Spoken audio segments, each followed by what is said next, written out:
começando mais um CarneCast, o primeiro podcast do Brasil a falar sobre carnes e produtos cárneos. E hoje não, diferente, eu estou aqui com ele, host e amigo expert no assunto, Carlos Guerra. Mais um episódio super especial, a gente tá com um amigo aqui, um profissional super competente do mercado de carnes aí, que tem um monte de história para fazer. A gente tá aproveitando uma semana aqui que tá tendo uma feira aqui em Chapecó e gravando vários episódios que a gente consegue trazer pessoas que a gente não consegue chegar até a gente, né? Então tá sendo uma semana super especial, um aprendizado muito legal. A gente tem tido um feedback muito interessante do CarneCast, a gente fica muito feliz com isso, e isso motiva a gente a fazer cada vez mais e mais e trabalhar para que o episódio fique melhor. E a gente tá aqui hoje com o Sandro, né, Lucas? Um convidado, um amigo super especial e muito feliz de você poder estar aqui gravando com a gente hoje. De primeira mão, muito obrigado, viu, Sandro? Ele que é engenheiro químico pela Unisul Tubarão, pós-graduação em qualidade e produtividade pela UNC em Concórdia, já teve passagem em algumas empresas como Sadia, Excelsior, Avipal, Companhia Minuano de Alimentos e atualmente armazenou e represou todo esse conhecimento e é consultor técnico. Eu que já aprendi muito com ele e aprendo ainda, é verdadeiramente uma Barça humana do frigorífico. Tá ele aqui, Sandro Leonardo, obrigado pela presença. Obrigado, meninos, obrigado pelo convite. Bom dia a todos. E o pessoal aí do nosso ramo, todo mundo, a gente nunca sabe tudo e aprende com todos, né? Então, o conhecimento, ele não vale de nada se não ser dividido. Vai ficar para as próximas gerações e vão aprender. Aprendemos que elas nos antecederam e a gente vai ensinando e vai passando com o pessoal aí. Pois é. Não, realmente, o que a gente fala, isso aqui o objetivo é levar a informação para todo mundo, é disponibilizar. Você já sofreu um monte para encontrar informação, então vamos compartilhar. Eu venho de uma época que eu tive que aprender a necessidade e o tempo, aprendi a me modernizar, principalmente com a questão informática. Na parte de Deus da universidade, que me formei nos anos 90, então o computador era lenda que só via em filme de ficção científica. E aprendi tudo que se tinha era máquina de datilografar e as enciclopédias, e algumas em inglês, em alemão e espanhol, principalmente. Então, o mundo de carnes tu tinha e aprendemos o máximo na universidade. E no mundo da carne, tivemos que, junto com o pessoal, pegamos muita gente prática, muita gente que conhecia o mundo da carne, mais prático. E nós fomos da geração que levamos o conhecimento que tinha da parte, principalmente falando de química, bioquímica, química orgânica, química inorgânica. E hoje tu pega uma reação o pessoal, a gente brinca muito, é muito difícil fazer um balanço estequiométrico de uma reação de sal de cura com antioxidante. Conhecendo uma forma, conhecendo o balanço estequiométrico é barbada. Agora, se você não tem esse conhecimento, e a gente traz isso para a fábrica de uma maneira leve, por quê? Porque tu não quer mostrar isso, que tu é a tábua de salvação do teu cliente, e sim que tu tem conhecimento técnico para levar para a prática e facilitar a vida do cliente. Esse é o grande pulo do gato que a gente leva para o cliente. Porque, assim, então, quanto você deixa o teu cliente mais técnico, quanto mais tu explicar, mais ele aprender, mais fácil fica a tua vida. Tanto na nossa, que a gente vem do ramo da parte de ingredientes, da parte de ingredientes, então tu leva para ele o seguinte, ele tendo essa confiança técnica em você, então é o seguinte, olha, eu tenho esse conhecimento, então você leva para o cara e ele acredita, tu ensina ele e ele te devolve isso na forma de produto, principalmente aí em termos de sobrevivência de empresa, né, meninos? Sim, você foi muito feliz naquilo que você falou, a ideia é trabalhar exatamente como um facilitador, né? Se levar para a química como um catalisador, né? Diminuir a energia de ativação e fazer a reação acontecer mais rápido. Porque tu é o catalisador, porque você tem a empresa de um lado, nós, o fornecedor, com toda a bagagem técnica que existe dentro da BRC, principalmente, que a gente trabalha. Então é o seguinte, tem conhecimento lá de técnicos e o cliente aqui sedento por produto e informação. Então você tem que juntar, a gente é o elo dessa cadeia e levar principalmente para o cliente, levar o conhecimento para o cliente, principalmente que ele vai precisar e traduzir esse conhecimento para ele em forma de produto, de durabilidade, de produto que ele leve para a prateleira e principalmente hoje, né, Lucas? Hoje a gente sabe que principalmente a questão de shelf. Hoje o ponto de venda, se você levar um produto médio, Ele disse, não, minha gôndola está cheia, minha gôndola resfriada, não vou construir, não tenho mais. Mas você leva, tá, mas qual shelf teu produto? Você fala em 90 dias, 120, 60, 75, opa, isso me interessa. Principalmente grandes redes, hoje o que mata o nosso... Hoje a logística é um negócio impressionante que eu acho que o grande desafio nosso de técnico é melhorar a nossa logística, que o país, a parte de indústria, nós estamos muito na frente e a parte de logística ela está evoluindo, mas ainda tem uma deficiência e encarece muito. Então isso é o grande desafio, é pegar o produto da empresa, da fábrica, do frigorífico, levar para o ponto de venda de uma forma que ele se traduza, que o shelf chegue o mais rápido na vida de prateleira. Para quê? Para que ele tenha durabilidade e chegue até o cliente final, né? Porque esse é o grande desafio que a logística está tendo hoje. Uhum. Mas você contou aí vários detalhes, mas no começo da carreira, como é que foi? Você se formou em engenharia química e como que você foi parar no frigorífico? Parar no frigorífico Eu me formei em engenharia química bem no início, lá nos anos 90, 93, metade do ano, e trabalhava com poluição atmosférica. E trabalhava com poluição atmosférica em Criciúma. E vi no jornal, no Diário Catarinense, um anúncio da Sadia precisando de engenheiro químico. Enviei, fui numa seleção e iniciei minha vida no ramo de carnes lá em 1994. Aí para a Sadia e depois... eu sempre quis ir mais para o lado técnico gerencial. Apareceu uma oportunidade no frigorífico Excelsior, em Santa Cruz do Sul. Tive uma carreira bem interessante lá. Na Sadia eu era supervisor de preparação de massas, mais a parte, aprendi bastante. Ali começou o gosto pelo desenvolvimento, trabalhando com preparação. Era uma central de massas, então fazia massa de linguiça, salsicha, mortadelas. Então aquilo ali foi me despertando, que era o grande desafio do pegar, juntar a carne com ingredientes, sair um produto. E uma empresa que sempre preservou, principalmente por qualidade, por produto. Então isso nos levou, e nesse tempo, junto com a preparação para a parte de sempre visando custo, qualidade, produtividade, e nos deu uma boa bagagem de ir para as outras empresas e levar isso. Aí o Excelsior, praticamente, nós pegamos um desafio grande, foi a parte de patês, que começamos, eu trabalhava na Sadia. Que é difícil fazer, né? O patê, ele tem uma característica muito interessante que eu aprendi com um dos que era proprietários da empresa no Excelsior, o senhor Nelson Bauert e o João Fernando, que era, o patê ele tem que ser duro o suficiente, a massa firme para embutir, e depois mole o suficiente para espalhar no pão sem arrepiar o pão. Ele tem que espalhar tipo uma margarina e uma manteiga em ponto de pomada. Ele não pode trazer o pão, tu nem quebrar a torrada quando tu espalha. E qual que é o segredo para conseguir isso? Isso, o segredo é tudo aprender bastante a trabalhar com a relação umidade, gordura e proteína dentro da fábrica. E temperaturas, estudar bastante temperatura de desnaturação de proteína, ponto de gelificação de amidos, tipos de amido que tu trabalha, algumas gomas que que te dão viscosidade, te aumentam viscosidade, mas não te dão dureza. É diferente de tu trabalhar com a carragena. Então é o seguinte, você pode trabalhar com a goma xantana, alguma goma guar, equilibrando esses percentuais. Por quê? Porque cada uma te dá um trabalho diferente. Por exemplo, você pega uma goma xantana, em agitação e temperatura, ela te aumenta a viscosidade. Então, você tem que trabalhar a temperatura. E você tem que trabalhar a temperatura do patê para te não exceder a viscosidade dela, que ela vai formar tipo uma gelatina no final. Aí, se o patê passou, a gente diz, passou do ponto. E ao contrário, que você diz, então posso trabalhar com bastante gordura, Sandra? Pode, deve. Porém, na hora da elaboração da tua massa, tu vai trabalhar ele e vai dizer o quê?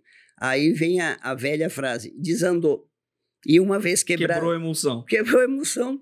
começa do zero. E o quê? Então, você tem que trabalhar temperatura, qualidades de carne, tipos de gordura. Então, você vai e acaba, você estuda muito isso, pontos de fusão de gordura. Então, você sabe que aí pega um ácido graxo de cadeia curta, ele vai ter uma fusão. Então, você usa um pouco de... E aí, todo mundo já fala, vai usar o quê? Tem banho em rama sobrando, posso usar? Pode. Vou usar só toucinho? Não pode. Por quê? Porque você tem que trabalhar esses pontos de fusão, tanto de uma banha-rama, de um toucinho, porque sabe, cada parte do animal te dá um ponto de fusão diferente, forma ácido graxo. E hoje, nos dias de hoje, com a alimentação suína, ela totalmente, o ponto de fusão que tínhamos lá há 20 e poucos anos atrás, em toucinho, hoje um toucinho de lombar, te tem um ponto de fusão diferente do que há 30 anos atrás, genética, alimentação e outros, né?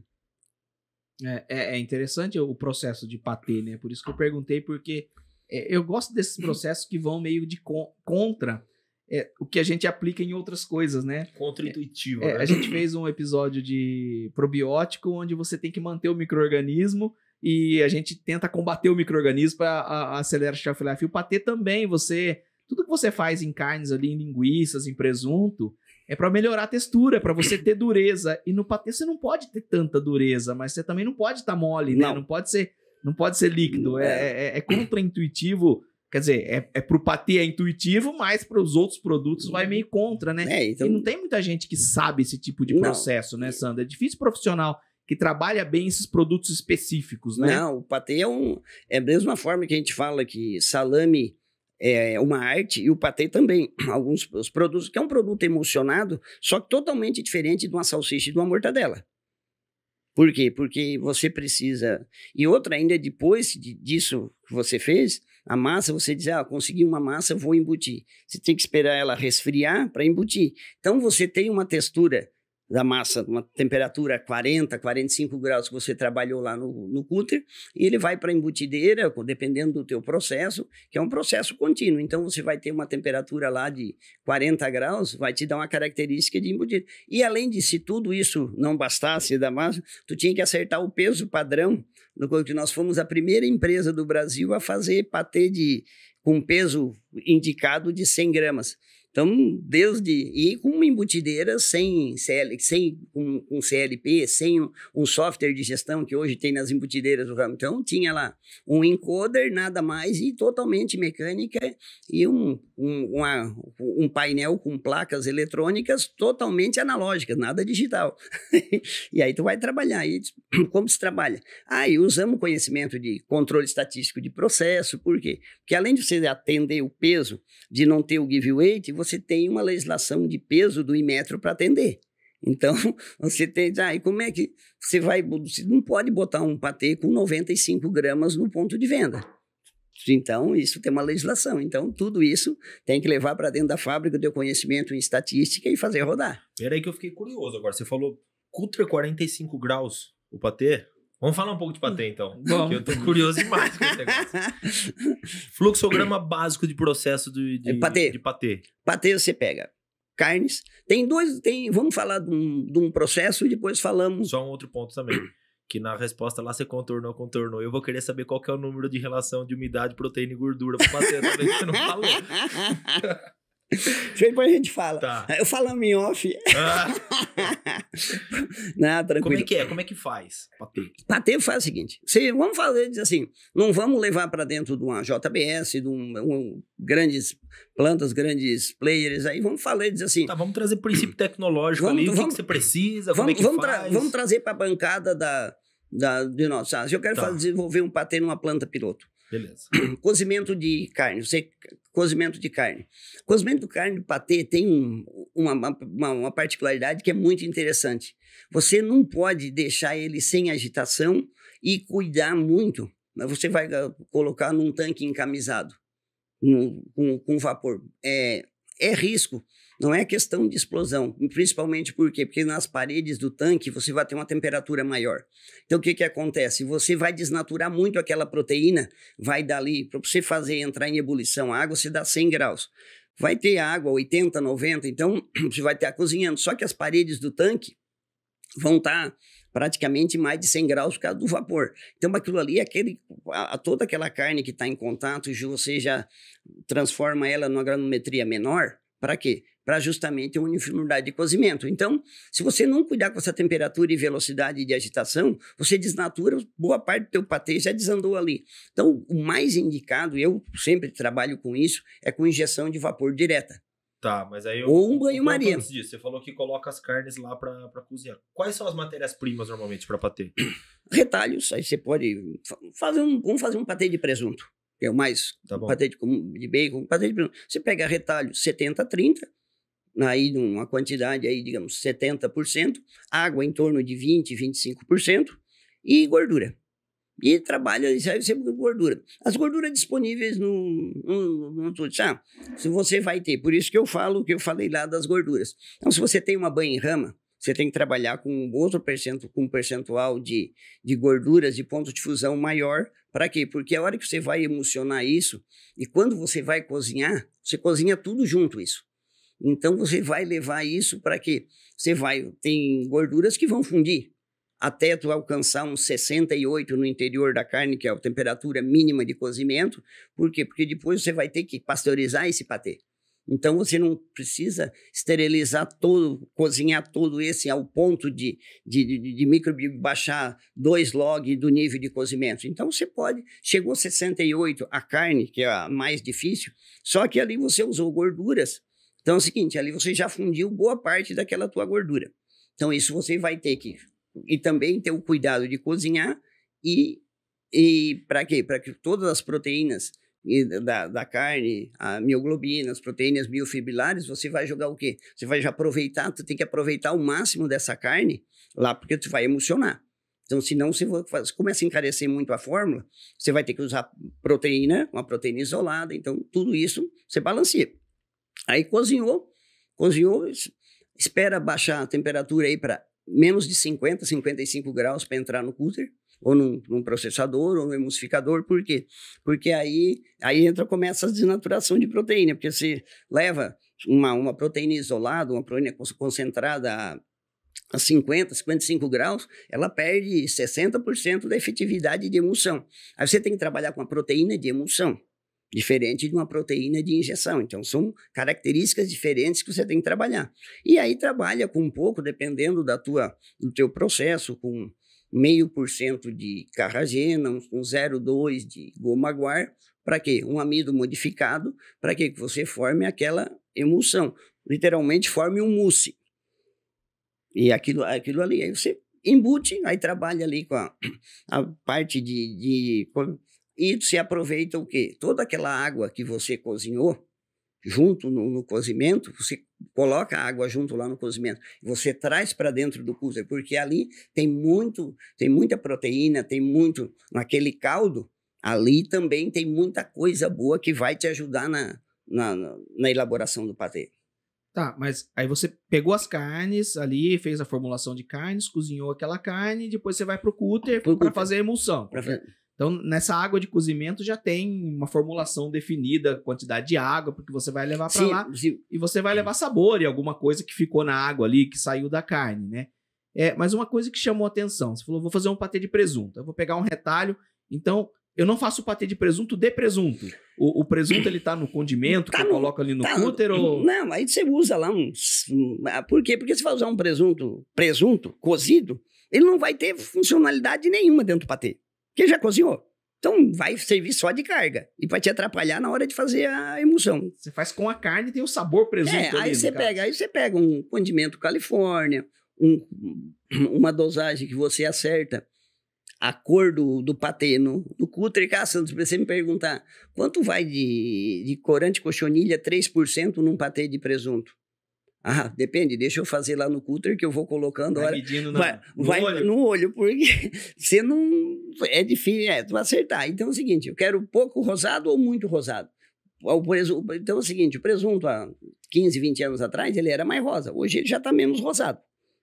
Então é o seguinte, o patê também. Então, os hábitos alimentares do consumidor vão mudando. Então você traz o patê, você adiciona lá 15 ml de corante, talvez vai precisar de um pouquinho mais.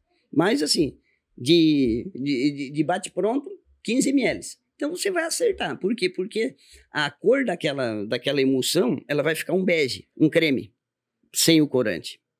Porque se você não colocar corante, todos os patês são da mesma cor na massa.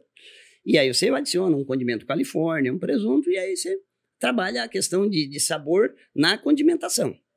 Tá, eu não consigo fazer com a carne crua, matéria-prima crua, eu tenho que dar, não sei se é cozinhar, mas pelo menos até 40 graus, você citou, você não chega a desnaturar as proteínas. Sim, não, mas completamente, mas eu não posso fazer com ela crua? Não, porque você tem que cozinhar a carne, por quê? Porque você precisa cozinhar para fazer a primeira curva de redução de micro-organismo, o cozimento. Por quê? Porque se você cozinhar, fazer essa emulsão como uma salsicha, você embutir, quando você for esterilizar, que vai dar 70, 72, tu vai desnaturar a proteína e você vai cortar, vai virar uma mortadela. Aí não passa a ser patê. Por isso que esse é o diferencial do patê. Aí, você não pode recozinhar ele na tripa, você só vai esterilizar ele depois. Você só vai pasteurizar.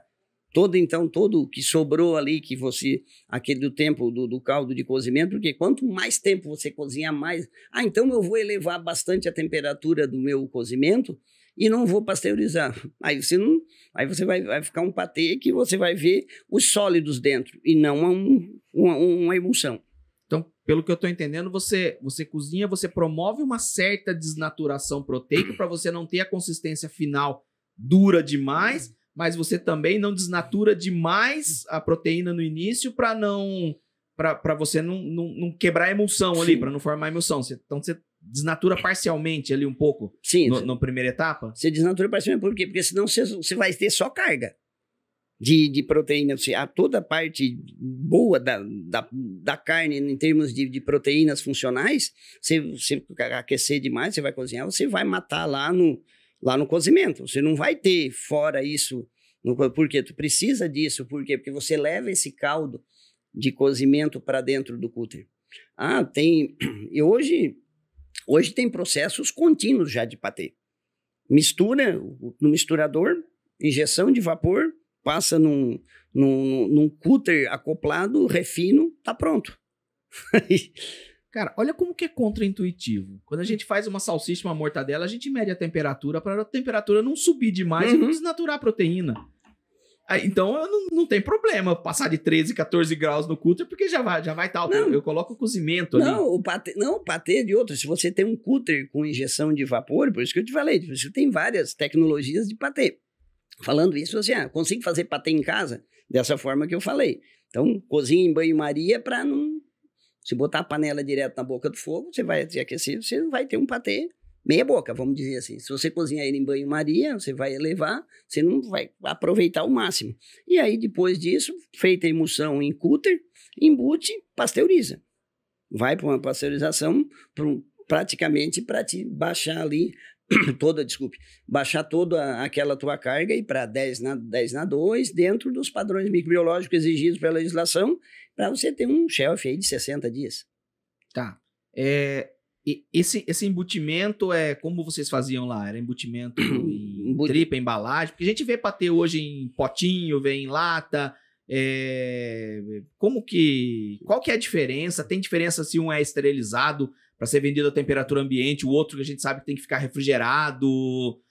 Qual que é essa diferença? A diferença é a seguinte, um patê de bisnaga, que é o patê em tripa. O patê de bisnaga é mais comum hoje e o processo mais barato que existe. Então, você pega uma tripa de poliamida, tem que ter umas características de dilatação para você ter que embutir, e depois você vai pasteurizar, vai aquecer a água aí a 80 graus, ele tem que voltar para ter um brilho, para ter uniformidade, senão ele fica aquele aspecto de maracujá murcho, fica horrível. Como cozinhar um presunto, então? Como cozinhar um presunto, só que como é um diâmetro aí de 38, 40, o período é muito rápido de aquecimento, então você trabalha aí 40 minutos, uma hora, para esterilizar. Praticamente, não vamos entrar no mérito aqui, falar em F0, senão vamos fazer outro podcast de F0, né? Então, praticamente para ali aquela esterilização, você vai reduzir essa carga de 2 logs aí para 10 na 1, 10 na 2 e boa. Aí segue a vida, se quiser rotular com um rótulo. Hoje no Brasil é interessante o patê que ele é com um rótulo adesivo. Por quê? Porque o consumidor brasileiro gosta de ver a massa. Então, você pega uma tripa impressa, ele esconde muito, aí não tem muito Aí o patê de vidro. O patê de vidro já é uma fórmula bem semelhante, porém com uma viscosidade menor. Ele não... Então, o patê de vidro vai para o invase e na hora do invase, com o vidro, entra a tampa e vácuo. E aí faz o vácuo e aí vai para autoclave. Aí é esterilizado na autoclave. É esterilizado na autoclave, tanto de vidro como lata.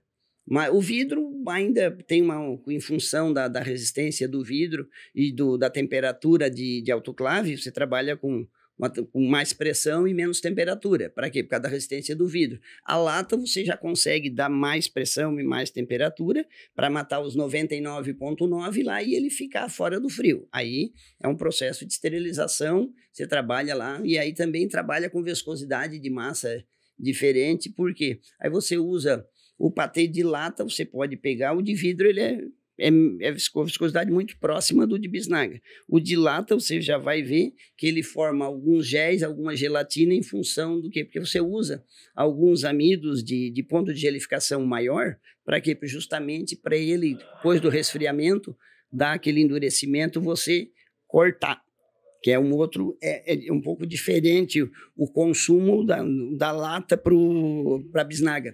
Tá, por que eu chamei isso? Eu nunca trabalhei com patê, mas eu já trabalhei com alguns produtos esterilizados em lata e você falou, a gente foi a primeira empresa a fazer com o peso certo ali. Sim, com peso indicado. Peso indicado. Era uma dificuldade muito grande você ajustar a viscosidade da massa para o volume que você conseguia colocar na lata, porque a densidade muda, se é um produto menos denso, vai ocupar mais volume para ter aquele peso ali. E se você encher demais a lata, quando vai para a autoclave, ela força Sim. a lata de dentro para fora com a pressão ali e acaba dando aqueles bicos, né? Sim. A lata tem esse problema também? Você fazia patê de lata não, também? Não, era só bisnaga. Daí era muito problema junto uma vez só, né? Não dá. Mas quais os problemas que davam na bisnaga? O que acontecia? Mais comum?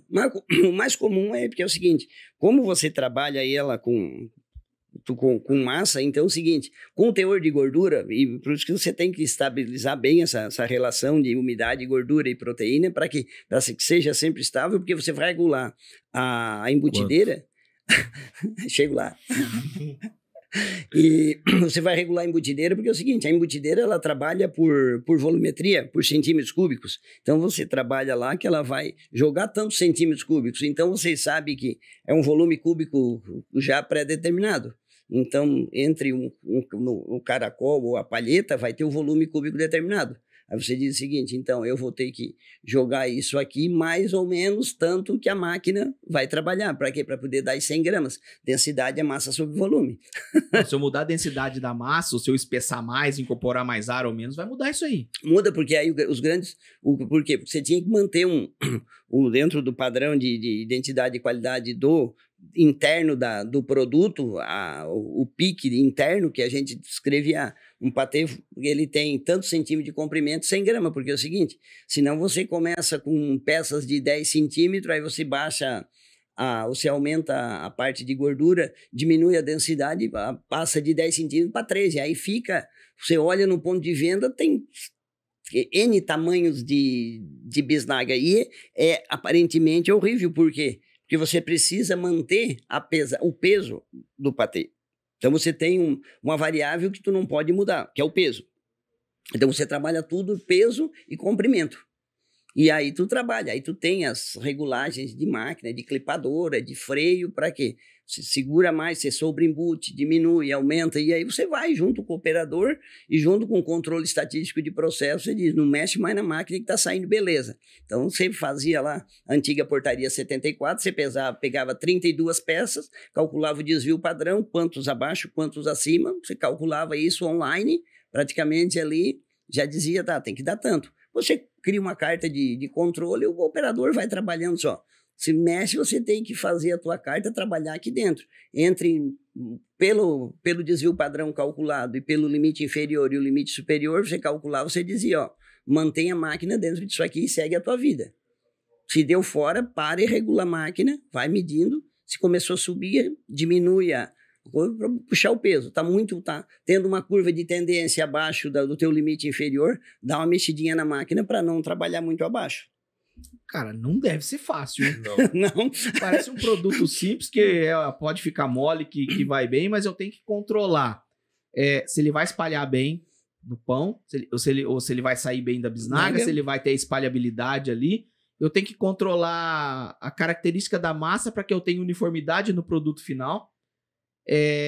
A tal do peso indicado agora dá para entender porque que não tinha muitas indústrias que faziam com peso indicado, né? Sim, porque hoje eu tô falando isso de 20 anos atrás, 1998, 1999. Então, naquela época tinha raras embutideiras que tinham hoje esse controle de peso. Hoje as embutideiras te dão mais ou menos 1 grama. Então hoje está muito fácil de trabalhar. Mas o tamanho, se a densidade for diferente, também vai ficar diferente. Não adianta a embutideira controlar o peso. Não, mas é mais fácil de tu controlar. Desculpe. É mais fácil de você controlar, Carlos. Hoje a embutideira te dá essa parte que a gente fazia a embutideira controla. Hoje existem embutideiras que você trabalha interligado com uma balança, ela faz essa correção automática mesmo. Então varia mais ou menos 1 grama, você regula lá a máquina para 100 gramas a cada... Porque é o seguinte, além da velocidade, você tem aí de 32 a 40 peças por minuto. Você tem 120 batidas da clipadora com a embutideira, jogando peça. Então, você trabalhou aí 5 minutos com peso abaixo, são 500 peças abaixo do teu peso indicado. Então, o que mudou de 20 anos para cá é basicamente tecnologia de processo, equipamentos que te dão um controle melhor de temperatura, de peso, de densidade ao longo do processo para que você tenha mais uniformidade no final. Sim, hoje você tem cutters, a parte de cutter cozinhador, tanto a parte de emulsificadores contínuos com misturador. Então, assim, você regula a temperatura, você vai trabalhar. Então é o seguinte, só que isso há 20 tantos anos atrás era tudo manual. Você tinha que um termômetro e a confiança no operador, treinamento e basicamente isso. É treinamento, exaustão de treinamento e uniformidade de processo, basicamente. A relação de umidade e proteína. Agora vem. Você trabalha ela com 60 de umidade, 60 de proteína, 25, de 20, dependendo o teu patê. 1 para 3 para 3. 1 para 3, 3 e 12 de proteína. Você vai trabalhando e assim, se eu fizer isso dá certo? Teoricamente sim, mas você vai ter, talvez isso, dependendo, você vai jogar lá, como eu falei, você joga a tua fonte de gordura praticamente 100% toucinho, tem que rever porque pode mudar. E outro patê interessante que se tem, que é o patê de carne, que é tipicamente alemão, que ele não é cozido. Em momento nenhum? Não. Ele é feito com gordura e carne no cooler. Tu faz uma emulsão a frio com carne e gordura e praticamente tu faz uma emulsão só com a gordura e um pouco de proteína, forma aquela massa e entra a carne depois de moída. Você trabalha e você pode trabalhar com cultura starter para trabalhar isso, a parte de elaboração de cor, você joga ela ali e aí você embute e defuma. Você defuma, mas não cozinha. Defuma, mas só que temperatura, defumação estritamente baixa. Abaixo de 30 graus, 25 graus por 6 horas, uma defumação lenta e... Mas aí tem que ser embutido uma tripa permeável, né? Sim, aí você trabalha com uma tripa permeável, uma celulose, ou até uma tripa natural.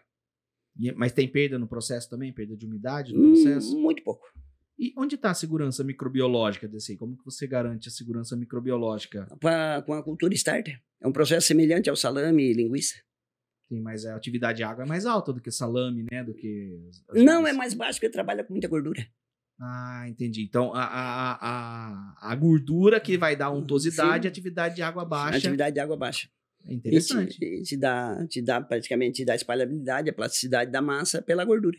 Se faz isso no Brasil? Faz, a região de Blumenau ali faz. E uma diferença de conceito, né? Alguma coisa aparentemente úmida é muito diferente de uma coisa com atividade de água baixa. Né? Sim, exatamente. Totalmente, Lucas. Tudo contra-intuitivo, né? Sim. Muito. Tudo contra-intuitivo.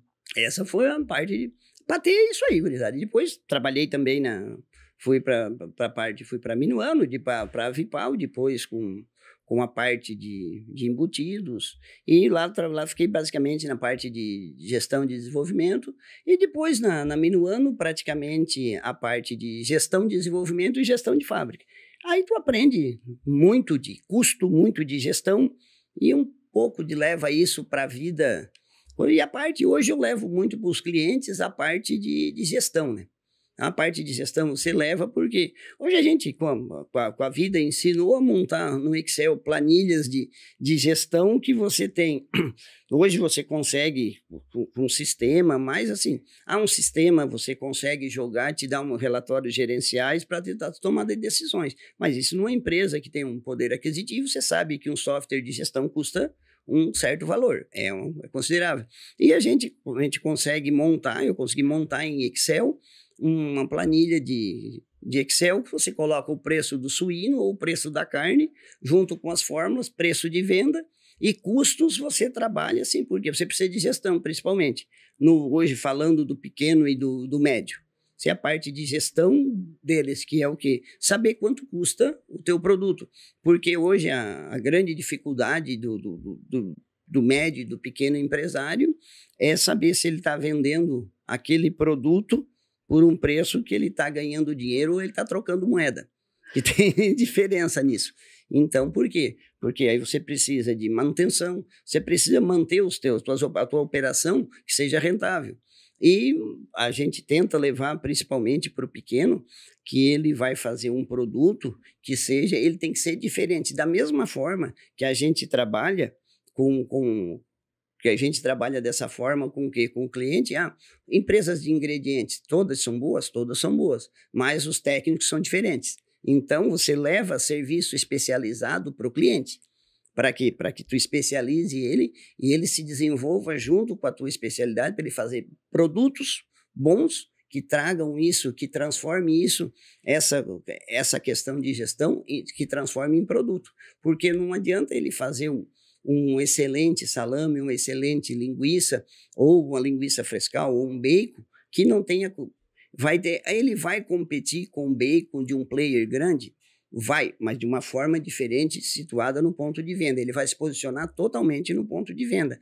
E a capilaridade de logística do pequeno é maior. Então, ele pega essa característica positiva dele, como nós falamos no início da conversa da questão de logística. Então, ele aproveita isso para ter uma capilaridade nos pontos de venda. Então, ele consegue chegar melhor, com um custo melhor e um produto melhor. Não a questão de melhor, mas um produto diferenciado com características mais artesanais de diferenciação de produto. E aí, a parte, principalmente, o quê? Tu leva essa parte de gestão para ele, do quê? De gestão, principalmente gestão de custo, manutenção, toda essa parte, gestão de RH, gestão de pessoas, gestão de produção, você leva para dentro do cliente, para quê? Para que ele entenda isso e diga assim, bom, hoje eu compro a minha carne, um exemplo, a R$10. Quanto que eu tenho que vender o meu salame, a minha linguiça, o meu bacon no ponto de venda? Ele sabe, tu tem um custo marginal de fórmula, custo de ficha técnica, um custo de mão de obra, um custo de manutenção de toda a tua operação, mais impostos. Então, tu vai ter um preço de venda. Junto com o preço de venda, você diz, qual a tua margem que tu precisa? Então, é o seguinte, isso tudo custou 10 ou custou R$15.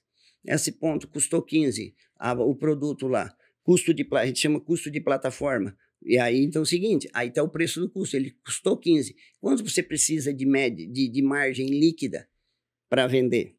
Então, é o seguinte, você precisa 30%, mais 4,5%, a R$19,50.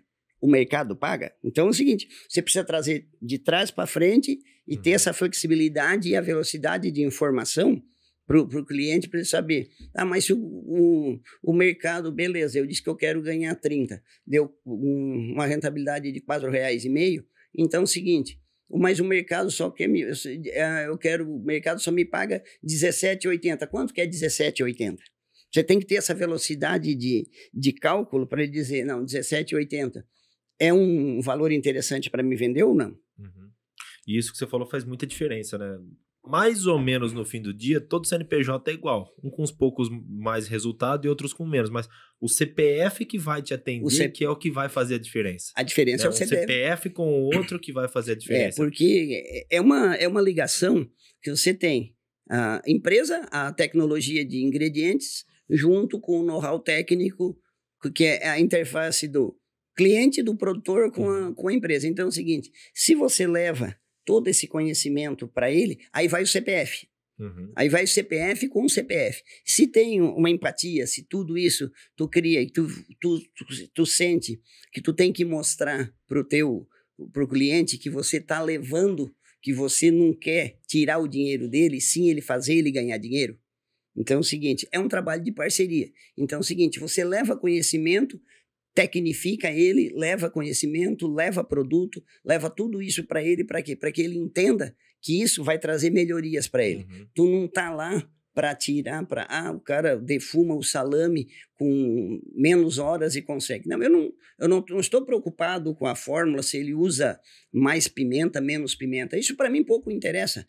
Por quê? Porque a meu interesse é lá dizer para ele o quê? Que ele precisa trabalhar a questão de carne, ele precisa ter matéria-prima, porque tu precisa de um conjunto, Lucas, Carlos, de quê? De matéria-prima, de gestão, que traduza isso em bons produtos. Então, isso você vai levar para o cliente lá, por quê? Porque se ele tem gestão, se ele tem o quê? Que a operação não é só, não se identifica só na hora de embutir o salame ou a linguiça, ou o bacon. Começa desde a aquisição da matéria-prima, de ingredientes, é uma escadinha que tu vai construindo, tijolinho por tijolinho, para chegar lá na frente, não a escada com o tijolo faltando, porque ele vai chegar, depois do 4º degrau, ela pode ficar por uns 2 dias. A partir do momento que ele bota o 5º tijolo, ela desmorona. E depois, para juntar os pedaços, é mais difícil. Então, você faz o quê? Faz uma base e vai solidificando para quê? Para que ele chega, bom, então eu sei que eu preciso refilar minha carne, eu preciso ter padrão de microbiológico, eu preciso ter tudo isso junto com um bom ingrediente, bem balanceado, com uma fórmula boa, para quê? Ele vai traduzir um controle de processo, principalmente, seja qual for o produto, se interessa se é ou patê, ou presunto, indiferente do produto, hoje o processo não interessa se é um player, se é uma fábrica automatizada, e muito mais difícil, como nós falamos no patê há 20 anos, hoje o pequeno produtor e o médio, eles também precisam o quê? De um controle de processo. Então, hoje você precisa cozinhar uma calabresa, cozinhar um bacon numa estufa que tem um botão liga e desliga. De que forma você vai fazer isso? Usando o teu conhecimento, traduzindo para o cliente, para quê? Para que ele tenha um produto diferenciado lá na frente, mesmo com uma quebra de 10%, de 15%, porém, aquele produto dele é diferenciado. Então, você precisa levar isso para quê? Para ele que diferencie o produto, que ele se posicione no ponto de venda, na gôndola, seja ela resfriada, seja ela temperatura ambiente, um produto diferenciado, porque o cliente final, ele precisa chegar lá, se identificar com o produto, porque é interessante você trabalhar isso tudo dentro da fábrica, porque você trabalha com produtos mais artesanais e, digamos, tudo isso para quê? Para você ter um produto mais artesanal. Porque seria um contrassenso, tanto principalmente da minha parte e do produtor, um exemplo, um bacon. A gente sabe que por deficiência de processo, por deficiência de cozimento, para melhorar o aspecto do bacon, o pessoal usa um corante de urucum.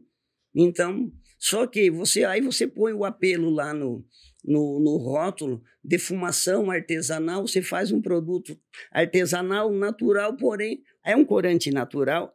Mas é um corante. Então, se você está descaracterizando o produto, então é o seguinte, você trabalha o processo para levar o quê? Para ter um bacon, seja ele de paleta, de pernil, ou da barriga, para quê? Porque ele tem aquela cor caramelo, a cor de pinhão, o mais natural possível. Seja a cor, quem vai dar a cor é a defumação. E não interessa se ele faz num processo de 6 horas, de 8 ou de 24. Tem que ter. Então é o seguinte, essas deficiências é onde a gente entra e mostra para o cliente, principalmente que o pessoal entenda isso, que isso transforma em produto, isso transforma em dinheiro. Esses são hoje o grande nosso desafio, tanto da empresa, e tanto do CNPJ como do CPF. Você falou bastante de custo, né, Sandro? Hoje o seu trabalho está focado em ajudar médios e pequenos produtores aí a integrar todo esse processo, né? A gente vê que é muito difícil o pessoal chegar no consenso de qual o custo que tem o produto final, né? Justamente, a gente está vivendo um momento que o mercado de carne está passando por uma crise bem grande, né? Sim. E todo mundo, isso sempre existiu, e todo mundo sempre tem que reduzir custo, mas nunca esteve tão forte, tanto necessário mesmo. Reduzir custo sempre foi uma meta, mas nunca foi tão necessário quanto está sendo agora. E a gente depara com muitas empresas, principalmente em pequenos e médios, focando em coisas erradas, né? Às vezes você pega uma formulação, aí você tem uma planilha com o percentual de cada ingrediente, e aí você tem do outro lado a tabela de preços ali das coisas, e você foca ali para reduzir custo. Não que ali não tenha oportunidade, mas formulação já foi tão trabalhada ao longo do tempo que você consegue explorar pouco na redução ali. De repente, se você olhar para uma outra área de processo, usar um corte diferente, ou usar uma quebra diferente na estufa, ou até encarecer a formulação para que você perca menos lá na frente, é um trabalho que os grandes fazem, eles têm softwares bem avançados que conseguem mostrar isso para eles, mas o pequeno e o médio às vezes não está focado nisso, não consegue, né? O seu trabalho está focado nisso aí, né? Sim. E você falou que você desenvolveu essa planilha aí que ajuda a galera. Você coloca o preço do suíno, dá o preço lá na frente. Que dificuldades você encontrou? Você colocou toda a sua bagagem de fábricas ali dentro da planilha? Como que foi desenvolver isso aí?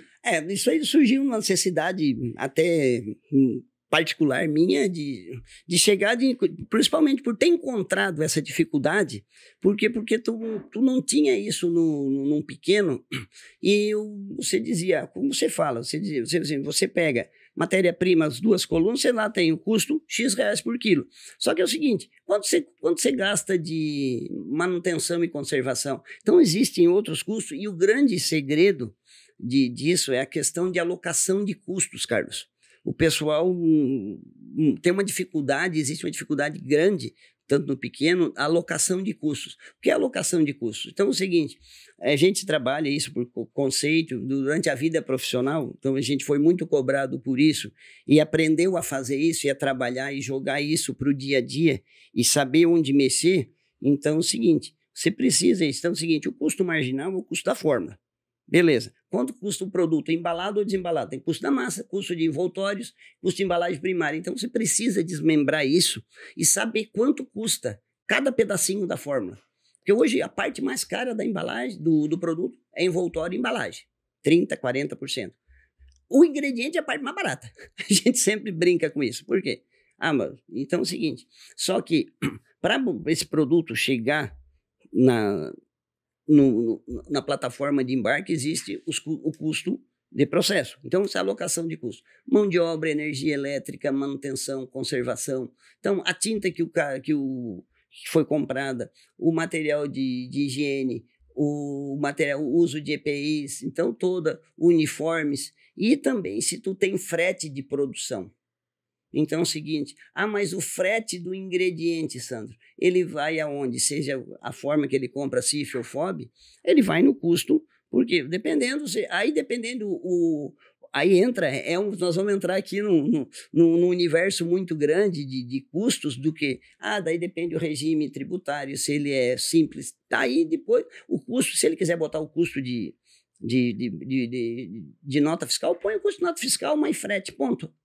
Por quê? Porque já está ali. Depois, se ele vai ter os créditos lá, é uma questão tributária, financeira, é uma questão gerencial. Foge um pouco, mas o que a gente fala aqui é o custo. Então, você pega o seguinte, a alocação dos custos. Então, você tem uma alocação.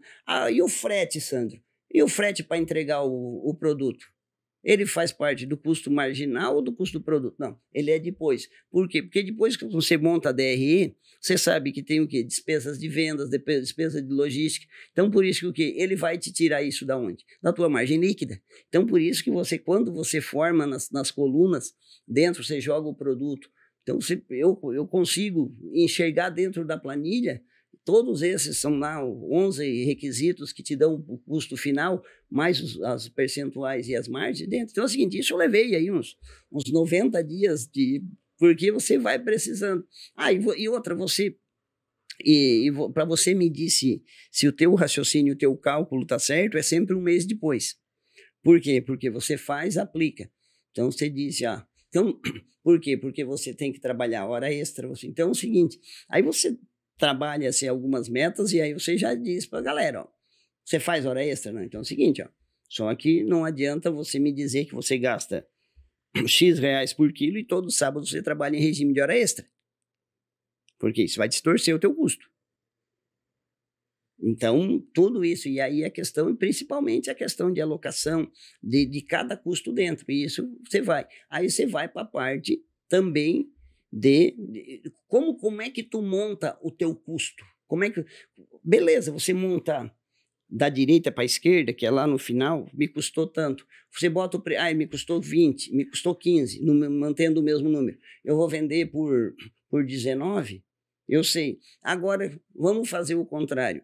Está me custando 15, mais impostos, que daí você tem duas partes da tabela que você usa de formas diferentes, até num ponto que vai te dar o preço médio de toda a tua fábrica, você elenca produto por produto, preço de venda, quantidade vendida, você precisa ter o quê? Um preço médio. Hoje a gente sabe que o preço médio, para te ter uma rentabilidade, fazendo uma conta rápida, se você tem um suíno a R$7, você precisa ter o teu preço médio pelo menos acima de 14 ou 15 reais. Por quê? Porque lá no final dessas colunas, tu vai ter lá o número, uma célula lá que está calculado, o preço médio. Tudo que você apurou de receita e despesas, principalmente que você joga tudo para um lado sem eliminar as despesas, você joga tudo bruto. Você tem um preço médio bruto. Por isso que tem esse cálculo. E aí, ao contrário, você precisa somar custo de fórmula, mais os gastos fixos da tua fábrica, seja R$1, 5, o que for, a tua margem desejada e os impostos. Qual é o teu regime tributário? Você tem comissão, você tem fretes? Quanto você paga de comissão? Quanto você tem frete de entrega? Aí você joga para lá.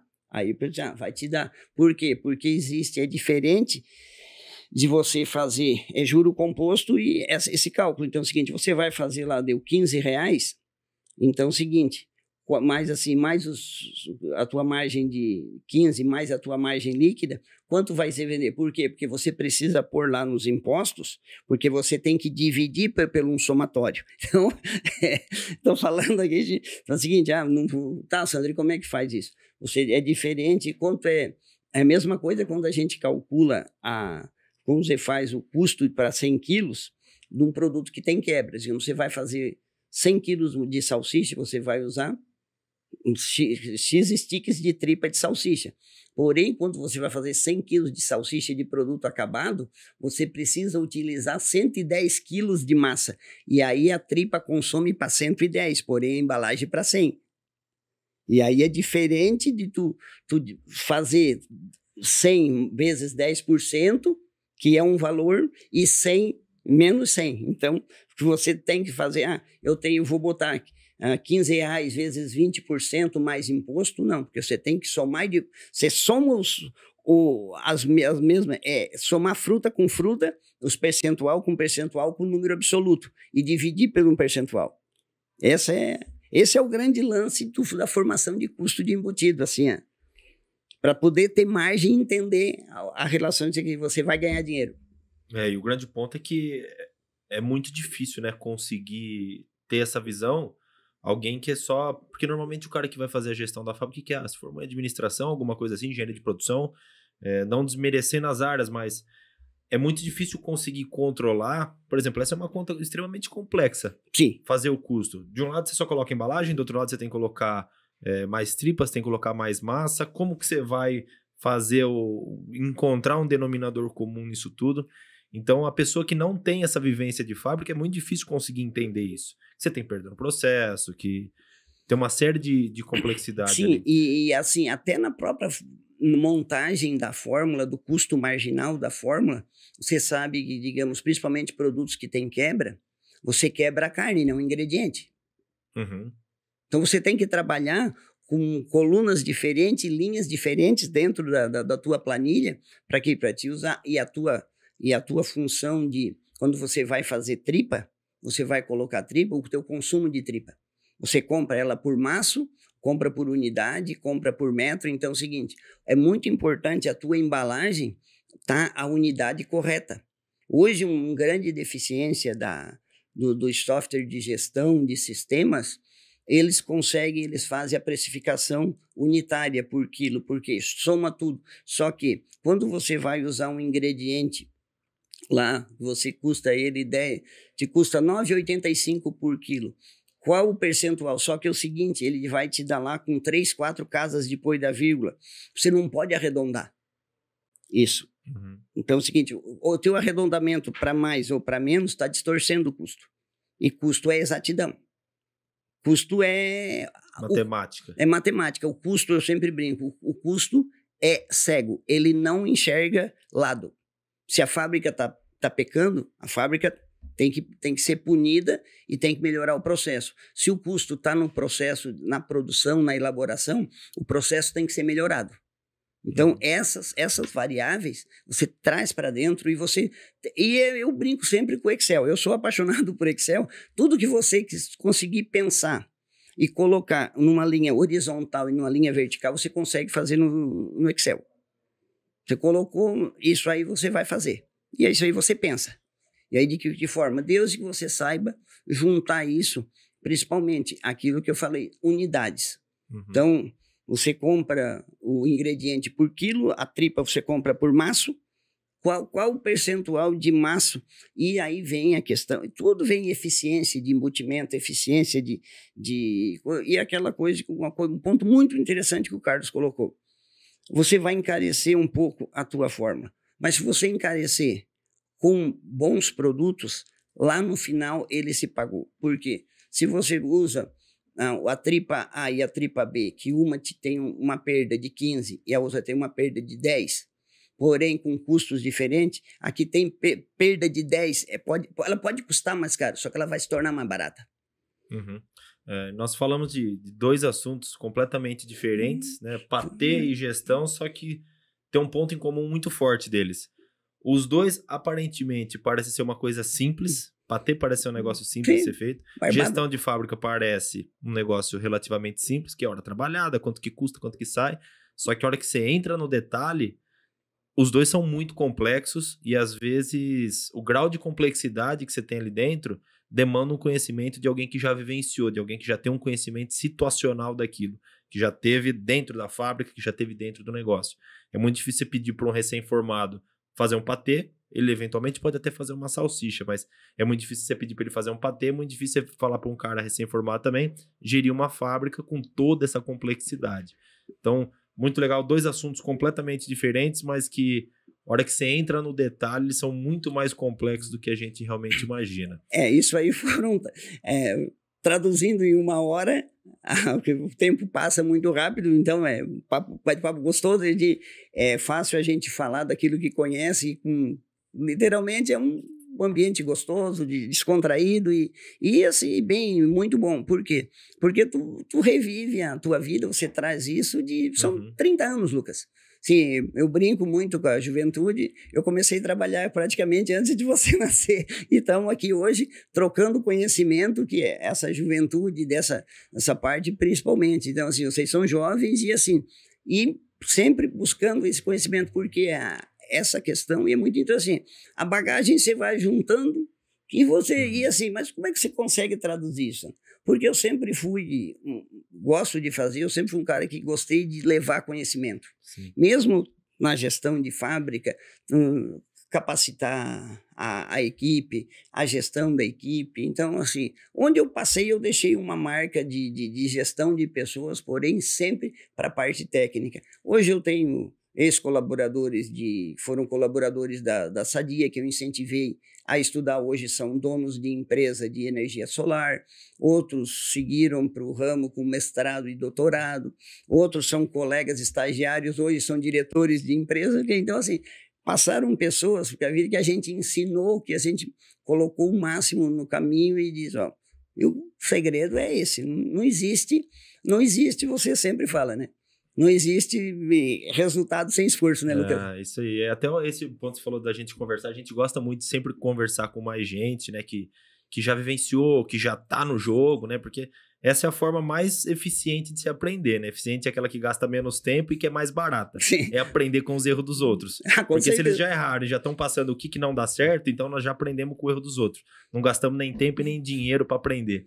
Então, aproveitando aqui que é um canal de comunicação em massa, que todo mundo, vamos imaginar que todo segmento está ouvindo o podcast agora, que está nos acompanhando, se pudesse deixar uma mensagem agora, um apelo para o mercado, qual seria essa mensagem? O apelo do mercado não existe o segredo, existe as formas para o sucesso, que é bons fornecedores, técnicos, fornecimento bom, trabalho com matérias-primas, ingredientes, fornecedores, conhecimento técnico, uma boa gestão de equipe, com certeza isso vai se traduzir num produto que tenha sempre a sequência das características de qualidade, tanto organolépticas, tanto de durabilidade, lá para quê? Esse é o segredo, é cadeia, Lucas. Não existe, o segredo é ter o técnico, não, é uma cadeia. O segredo existe.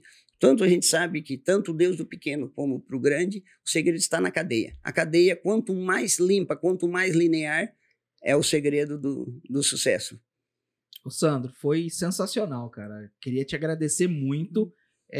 Pedir para você falar aí como que te acha, seus contatos, rede social, se trabalhar com isso, como que a galera consegue te acessar? A galera vai querer aquela planilha lá, então se prepara aí.